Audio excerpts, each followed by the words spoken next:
చిక్కుడుగాయ fry prepare చేసుకోవడానికి చిక్కుడుగాయలు నేను ఇక్కడ 1 కిలో తీసుకొని ఈ విధంగా తుంచుకొని పక్కన పెట్టుకున్నాను.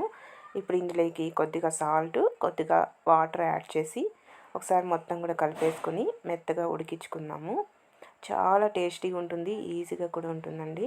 ఈ విధంగా మెత్తగా ఉడికేటట్టు ఉడికించుకొని ఈ వాటర్ అంతా కూడా సపరేట్ చేసుకొని పక్కన పెట్టుకుందాం. ఇప్పుడు మసాలా ప్రిపేర్ చేసుకోవడానికి మిక్సీ జార్లో పల్లీలు, రెడ్ చిల్లీ పౌడర్, తెల్లగడ్డపాయలు, కొద్దిగా సాల్ట్ యాడ్ చేసి ఈ విధంగా పౌడర్ చేసుకుందాం. స్టవ్ మీద ప్యాన్ పెట్టుకొని 2 టేబుల్ స్పూన్స్ ఆయిల్ యాడ్ చేసి ఆవాలు, అలాగే కరివేపాకు రెమ్మలు, ఆనియన్స్ యాడ్ చేసి ఇదంతా ఫ్రై అయిన తర్వాత మనం ఉడికించుకున్న ఈ చిక్కుడుకాయలు కూడా యాడ్ చేసి ఇందులో కొద్దిగా పసుపును కూడా యాడ్ చేసి ఇదంతా బాగా ఫ్రై అయ్యేటట్టు ఆయిల్లో ఫ్రై చేసుకోవాలి. ఇలా బాగా ఫ్రై అయిన తర్వాత మనం ఇందాక మిక్సీకి పట్టుకున్న ఈ పల్లి పౌడర్ ఉంది కదా, ఇది కూడా యాడ్ చేసి ఇదంతా ఒకసారి బాగా కలిపేసుకొని వేడిగా సర్వ్ చేసుకుంటే ఎంతో టేస్టీ చిక్కుడుకాయ fry ready. Okay friends, bye.